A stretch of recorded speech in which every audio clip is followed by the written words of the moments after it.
Bullies, can't live with them, can't live without them. This is true for one of the greatest scientific minds of human history, Sir Isaac Newton.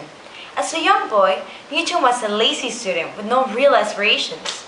But this suddenly changed when a bully started bothering him. Instead of secluding himself, Newton decided to challenge the bully to fight. Not only was he able to win, but he was also inspired to beat the bully in every way possible.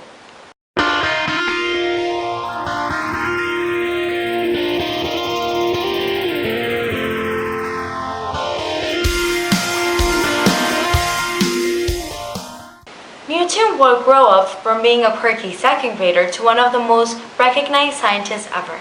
He developed the idea of gravitational forces and essentially created modern calculus, and still found time to write about what he called the three laws of motion.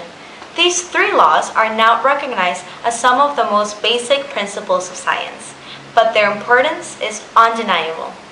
Last time you were driving down the street, you probably noticed that the brakes are very important. As a matter of fact, they probably kept you from crashing into every object that could get in your way. By braking, you were experiencing the law of inertia, which is basically Newton's first law of motion. Let's take a closer look. As you can see in the video, if the car comes to a sudden stop, the person is lunged forward. This is inertia at work. An object that is moving will continue moving, and one that is at rest will want to stay at rest. Unless, of course, there is a force acting against it. This is why a person in a car will try to continue to move forward, even if the car stops and could potentially fly out the windshield if the change in velocity that the person experienced was enormous. This is precisely what Newton's first law of motion states. Inertia means that an object will resist a change in velocity, meaning a change in speed or direction. Inertia is also closely related to mass, which is why if you try to push a cruise ship out of the marina, you probably won't be able to do much. The more massive the object is, the more inertia it has. The second Newton's law can be explained by the equation. Net force equals mass times acceleration. This means that the acceleration is directly proportional to the net force. It also means that the acceleration of an object depends on the net force. One force has to be greater than the other for the object to be accelerating. Otherwise, it will remain at rest. As you can see, the tennis ball didn't break the piece of paper. But the rock can, even though they both have the same acceleration, 9.8 meters per second squared. That means they hit the paper going at the same instantaneous velocity because they travel at the same amount of time, about 1/7 of a second. So why did the rock break the piece of paper but the tennis ball didn't? Well, the rock's mass is greater than the tennis ball's, about 1 kilogram, while the tennis ball is only about 57 grams. So the resulting forces are quite different. Let's figure out the forces. Remember, net force equals mass times acceleration.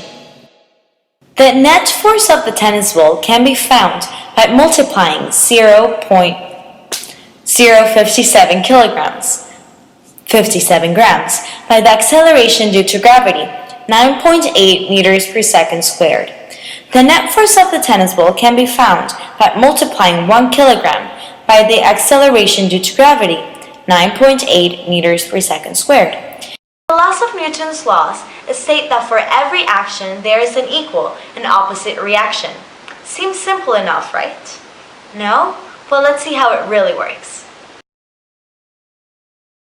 When you kick a ball, a force is acting on it. When it hits a wall, it doesn't keep on going through because the wall is also acting on the ball in an opposite direction.